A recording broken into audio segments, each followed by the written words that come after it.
नमस्कार, स्वागत है आपका खबर उत्तराखंड में और मैं हूं आपके साथ अविन्या राउत। रुक करते खबरों का, लेकिन उससे पहले एक नजर आज की हेडलाइंस पर डालते हैं।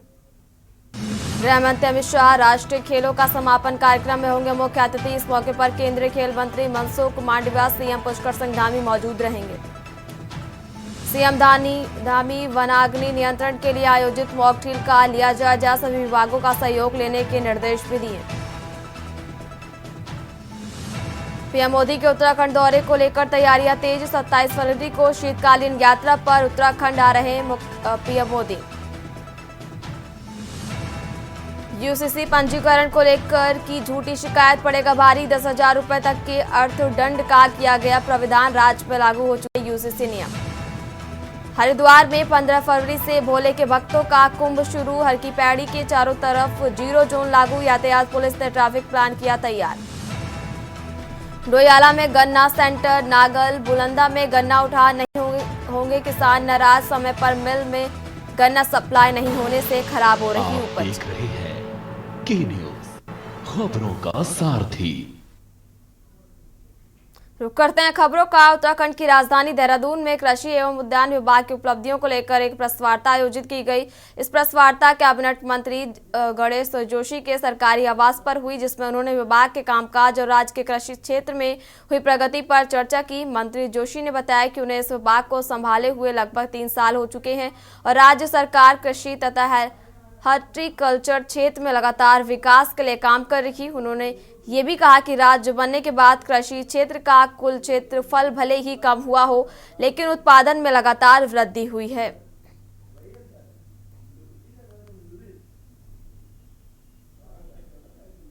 देखिए, पहले एक योजना के तहत हमें भारत सरकार से इसके लिए पैसा मिलता था, क्योंकि भारत सरकार द्वारा इसे बंद कर दिया गया है। इसलिए हम वन विभाग कर क्लस्टर के आधार पर उसको रोकने का हम प्रयास कर रहे हैं।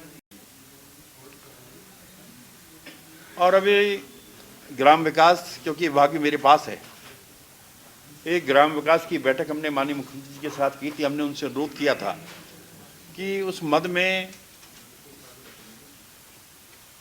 घेर बाढ़ के लिए जो पैसा समाप्त हुआ है हमें दिया जाए। लगभग 180 करोड़ का प्रस्ताव हमने माननीय मुख्यमंत्री जी को दिया है। मुझे उम्मीद है वो मंजूर होगा और किसानों को हम इससे राहत दे पाएंगे। और अब रुक करते हैं राजधानी लखनऊ का, जहां फ्लाईओवर के उद्घाटन के बाद रक्षा मंत्री राजनाथ सिंह क्या कुछ कह रहे हैं, सुन लेते हैं।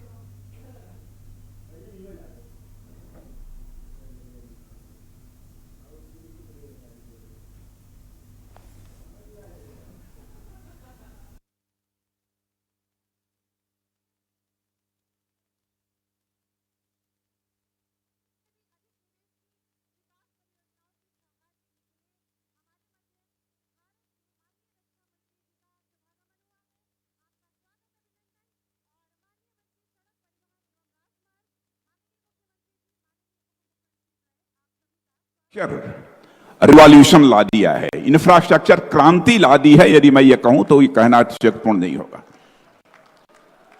और जिस बड़े पैमाने पर काम हो रहा है, मैं केवल अर्बन इंफ्रास्ट्रक्चर की बात आप लोगों के सामने रखना चाहूंगा। आपको स्वयं ही यह अनुमान हो जाएगा कि कितनी तेजी के साथ काम हो रहा है और सरकार कितनी बड़ी धनराशि खर्च कर रही है। 2004 से लेकर 2014 तक 10 वर्षों के अंदर अर्बन इंफ्रास्ट्रक्चर डेवलपमेंट पर यहां पर केवल 1,78,000 करोड़ रुपए खर्च हुए थे। बहनों भाइयों, आपको जानकर खुशी भी होगी, आश्चर्य भी होगा कि हमारे प्रधानमंत्री मोदी जी के नेतृत्व में हमारे श्रीमान नितिन गडकरी जी ने 2014 से लेकर 2024 के बीच 28,52,000 करोड़ का निवेश किया है इंफ्रास्ट्रक्चर डेवलपमेंट में।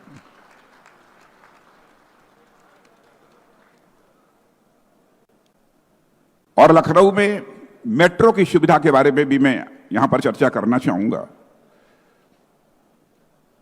यहां के मुख्यमंत्री श्रीमान योगी आदित्यनाथ जी ने एक प्रस्ताव भारत सरकार को, जितना बन चुका है 23 किलोमीटर इसके अतिरिक्त के लिए, भेजा है, और शायद वह क्षेत्र है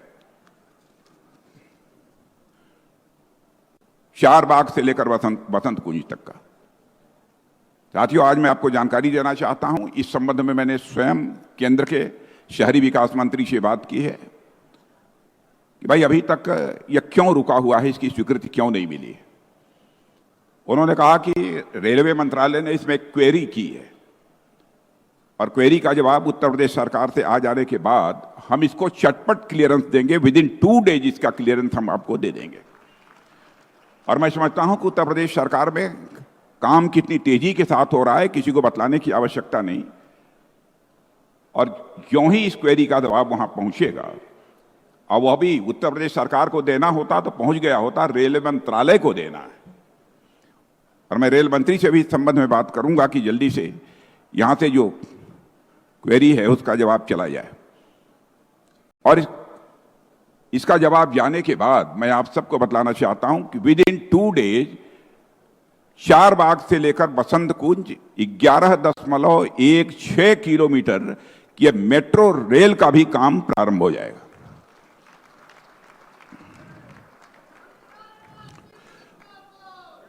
और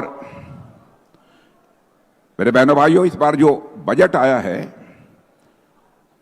केंद्र का, उसमें भी रेलवे स्टेशन के विकास पर विशेष ध्यान दिया गया है। उस विस्तार में मैं नहीं जाना चाहता हूं कि किन किन रेलवे स्टेशन का किस किस प्रकार से विकास होगा। वैसे लखनऊ में कई रेलवे प्लेटफॉर्म्स है, आपने देखा होगा कि उसका कितनी तेजी के साथ विकास हुआ है।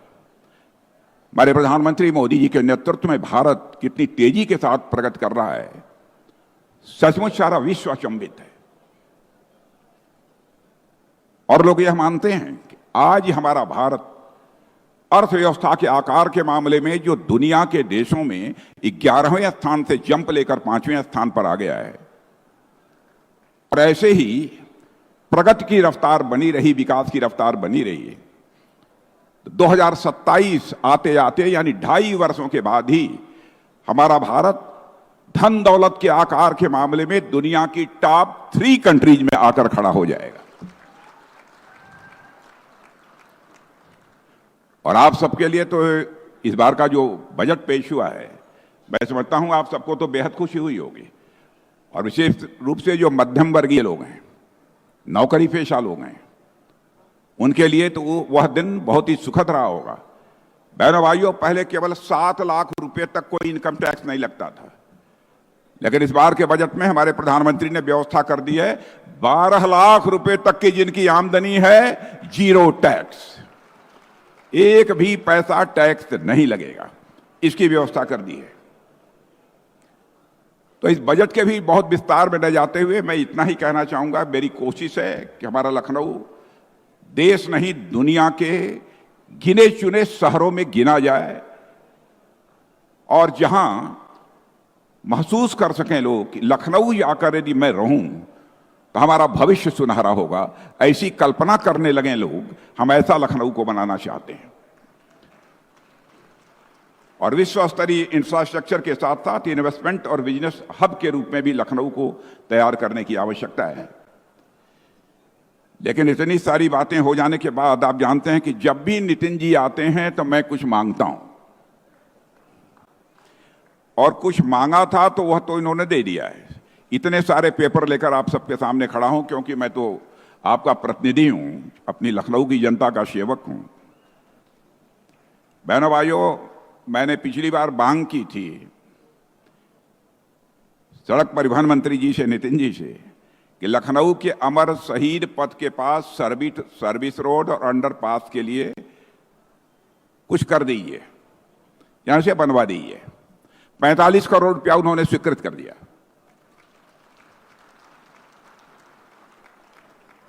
यह भी मैंने अनुरोध किया था कि नितिन जी, महबूबाबाद कुर्सी रोड, महमूदाबाद कुर्सी लखनऊ रोड के रेल क्रॉसिंग पर आरओबी एक बननी चाहिए। 120 करोड़ रुपया स्वीकृत हो गया। यह भी अनुरोध किया था कि नागराम नीलमाथा रोड के क्रॉसिंग पर आरओबी बननी चाहिए। नितिन जी ने कहा ओके, और उसके लिए भी 30 करोड़ स्वीकृत कर दिया। लहरपुर खैराबाद रोड क्रॉसिंग पर आरओबी के लिए भी अनुरोध किया था और हमारे सड़क परिवहन मंत्री नितिन जी ने कहा कि ओके 110 करोड़ का स्वीकृत हो गया।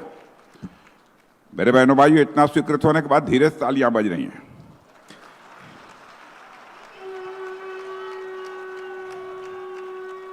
और यह भी मैंने नितिन जी से अनुरोध किया था कि सेतु बंधन योजना के तहत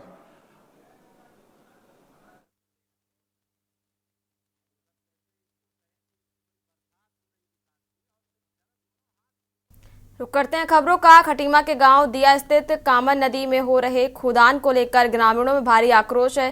सैकड़ों ग्रामीणों ने नदी में हो रहे खनन का विरोध करते हुए शासन और प्रशासन से तत्काल खनन बंद करने की मांग की है। ग्रामीणों ने अपनी बात को मजबूती से रखने के लिए विधायक भुवन कापड़ी के साथ धरने पर बैठकर एसडीएम रविंद्र सिंह बिष्ट के माध्यम से मुख्यमंत्री को ज्ञापन भेजा और कहा है कि कामन नदी से उप खनिज खनन और ढुलाई का कार्य सरकार द्वारा कराया जा रहा है, जो कि उनकी भूमि का कटाव और नुकसान करेगा और भविष्य में इस नुकसान की भरपाई करना मुश्किल होगा। उन्होंने खनन की अनुमति को निरस्त करने की मांग की और कहा कि यदि खनन के कारण कोई नुकसान होता है तो इसकी पूरी जिम्मेदारी शासन प्रशासन की होगी।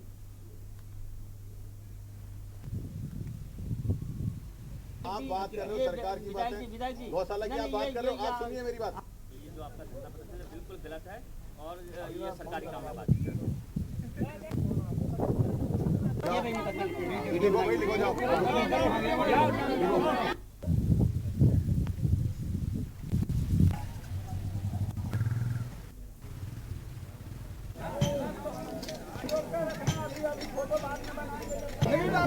क्योंकि ये हर साल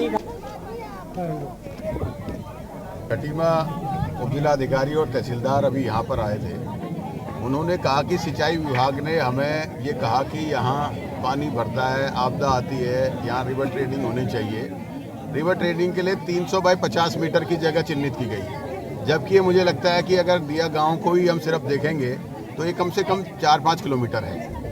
वो सिर्फ खनन माफियाओं को फ़ायदा पहुँचाने के लिए जबरन यहाँ पे खनन कराया जा रहा है। पूरे ग्रामीण सुबह से यहाँ एकत्रित हैं। जब मुझे सूचना मिली, यहाँ से फ़ोन आया कि यहाँ खनन हो रहा है, उस खनन से यहाँ के भूमि कटाव बढ़ेगा और सिल्ट के नाम पर यहाँ जेसीबी लगाकर आरबीएम निकाला जा रहा है। मैं कह रहा हूँ कि क्या इस हिंदुस्तान के लोकतंत्र में गलत के खिलाफ धरना प्रदर्शन करना असंवैधानिक हो गया है, अवैधानिक हो गया है? क्या खनन माफियाओं के लिए सरकार पूरी एकजुट होकर पूरी ताकत लगा रही है? जो पिछले साल हमारे यहाँ पर आपदा आई थी, उसका मुख्य कारण ये था कि जो हमारी 3 मेन यहाँ नदियाँ हैं, कॉमन, परवीन और जगबुड़ा, इसमें सिल्ट बहुत जमा हो गया था। तो इसमें डिसिल्टिंग की कार्रवाई की जानी बहुत आवश्यक थी।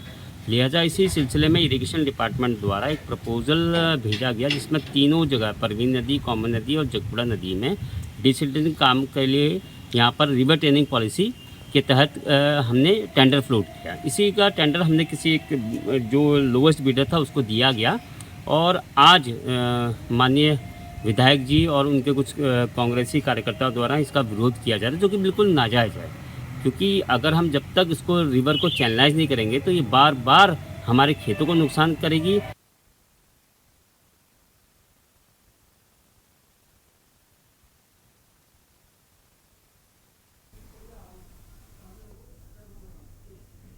और अब बात करें अगली खबर की। खटीमा स्थित चकरपुर स्पोर्ट्स स्टेडियम में आयोजित राष्ट्रीय मलखंड प्रतियोगिता के तीसरे दिन 11 फरवरी को गुजरात के महिला और पुरुष टीम ने ओवरऑल चैंपियनशिप में पहला स्थान प्राप्त किया। इस दिन के परिणामों के आधार पर गुजरात के खिलाड़ी प्रणव गौरी ने व्यक्तिगत श्रेणी में सिल्वर मेडल जीता। उत्तराखंड मलखंड फेडरेशन के उपाध्यक्ष और राष्ट्रीय मलखंड आयोजन के समन्वय रमेश ओली ने बताया कि 3 दिवसीय इस प्रतियोगिता में मध्य प्रदेश के पुरुष और महिला टीम ने भी उत्कृष्ट प्रदर्शन करते हुए चैंपियनशिप में पहला स्थान प्राप्त किया। पुरुष वर्ग में मध्य प्रदेश ने पहला, महाराष्ट्र ने दूसरा और तमिलनाडु ने तीसरा स्थान प्राप्त किया। महिला वर्ग में भी मध्य प्रदेश ने प्रथम, महाराष्ट्र ने द्वितीय और छत्तीसगढ़ ने तृतीय स्थान हासिल किया है।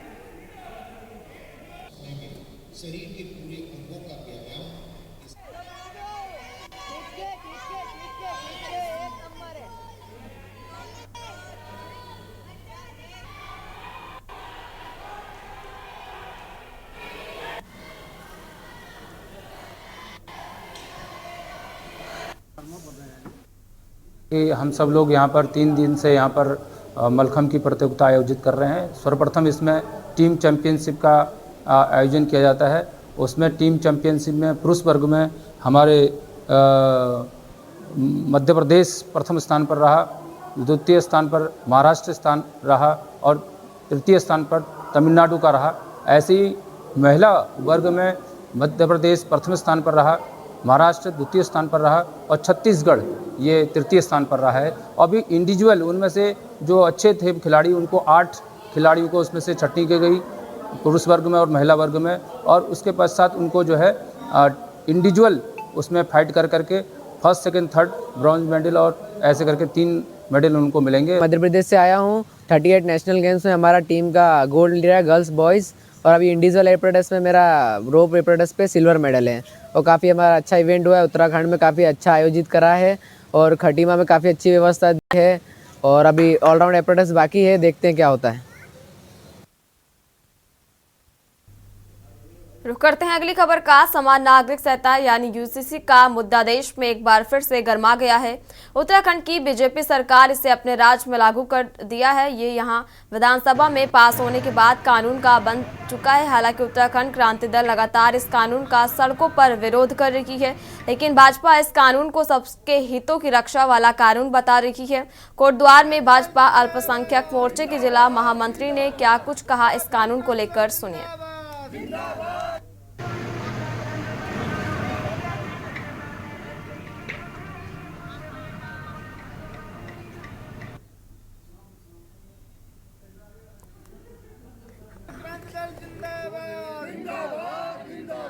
उत्तराखंड क्रांति दल जिंदाबाद जिंदाबाद।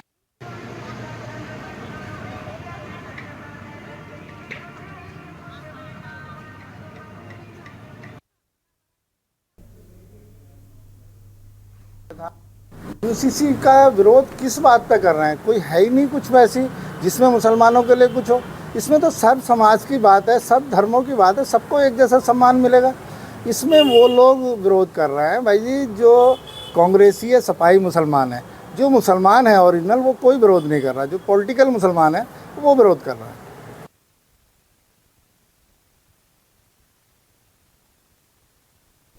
खबरों का सिलसिला लगातार जारी रहेगा। फिलहाल यहाँ रुकते हैं एक छोटे से ब्रेक के लिए, जल्द हाजिर होंगे। आप देख रहे हैं के न्यूज, खबरों का सारथी। अब ब्रेक के बाद एक बार फिर रुक करते हैं खबरों का। कानपुर से निर्दलीय विधायक उमेश कुमार के खिलाफ सिविल लाइन कोतवाली पुलिस ने मुकदमा दर्ज किया है। उमेश कुमार पर आरोप है कि उन्होंने सोशल मीडिया पर हरिद्वार एसएसपी परमेंद्र सिंह डोभाल को धमकी दी थी। ये मामला 26 जनवरी को पूर्व विधायक कुंवर सिंह चैंपियन द्वारा पूर्व कार्यालय पर फायरिंग करने के बाद उत्पन्न विवाद में जुड़ा हुआ है। विधायक उमेश कुमार ने सोशल मीडिया पर 29 जनवरी को एक वीडियो शेयर किया था, जिसमें उन्होंने एसएसपी को चेतावनी दी थी। वीडियो में उमेश कुमार ने कहा था कि एसएसपी, मैंने आपको पहले ही चेतावनी दी थी कि जब भगवानपुर में मेरे खिलाफ गलत कार्रवाई की गई थी, और मैं फिर से चेतावनी दे रहा हूं कि मेरे लोगों को परेशान करने की कोशिश ना करें।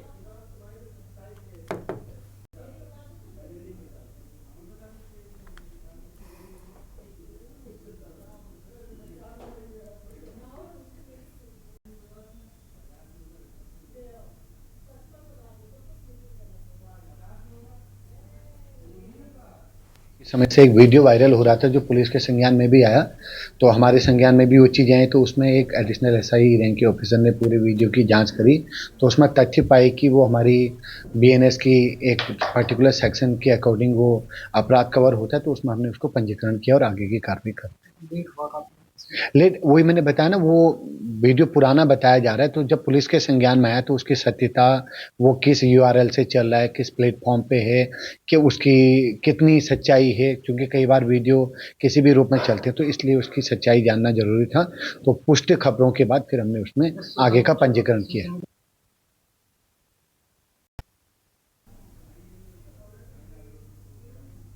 गोमती घाटी के अंतर्गत आने वाले छत्यानी गांव में ग्रामीणों और ग्राम प्रधान पति के बीच विकास कार्यों को लेकर आरोप प्रत्यारोप का दौर चरम पर है।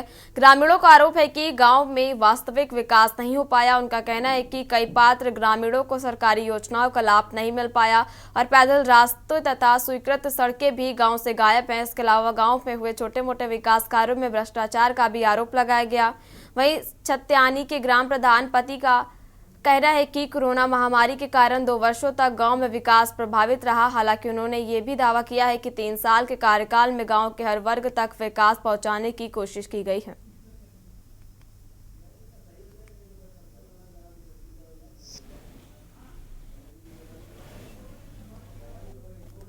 जो हमारा विगत 5 साल का कार्यकाल रहा है, आपको तो पता है कि विगत 1.5 साल कोविड काल के कारण कहीं कार्य नहीं हो पाए, लेकिन जो बचे हुए 3 वर्ष हमारे पास थे, हमने अपनी ग्राम पंचायत में भरपूर कार्य किए। जैसे कि हमने शिक्षा के क्षेत्र में, स्वास्थ्य के क्षेत्र में, रस्तों के क्षेत्र में और स्वच्छता के क्षेत्र में, तो ऐसे हमने अनेक कार्य किए। और हर जनप्रतिनिधि का अपना नेतृत्व होता है, अपना एक उद्देश्य होता है कि जब जनता उसे चुने तो उनके भरोसे पे खरा उतरे। ऐसा कार्य हमने किया। हमने अपने राजकीय इंटर कॉलेज में टाइल फील्ड निर्माण काम करवाया, प्राथमिक स्कूल में मंच टाइल लगवाए। 2008 से 2012 तक मेरा कार्यकाल रहा और तब से आज तक मैंने इस एक सड़क निर्माण के बारे में काफ़ी कार्रवाई की थी, लेकिन वो आज तक उस पर कोई कार्रवाई सरकार ने नहीं की। 2017-18 से भगुनधार खाई जोईजाला होते हुए इंटर कॉलेज तक एक सड़क निर्माण का कार्य पूरा करना था। उस पर सर्वे भी हो चुकी है। 3 बार सर्वे हमने किया, लेकिन उस पर अभी तक सरकार ने कोई कार्रवाई नहीं की। साहब 1972 का जन्म है मेरा, और उस समय गांव में हमारी फौज में भर्ती रहा हुआ मैं कलवारे पल में। और रोड की तो पहले हम गरूर से ही पैदल आते थे। अब इधर रोड भी आई तो अभी भी हम 3-4 किलोमीटर पैदल जाते हैं। घर ऊपर पहाड़ में हमारे गांव और चढ़ाई का रास्ता है। बूढ़ा आदमी 60 फुट जाता है। कुछ नहीं बदला था हमारे गांव में, ना कुछ। बड़ा मुश्किल से लाइट आई, वो भी बड़े मुश्किल से कई बार गए हम, तब लाइट आई। और बाकी कुछ ना सड़क ना कुछ। हम तो हर चीज़ को घोड़ों खच्चरों में राशन घर ले जाते।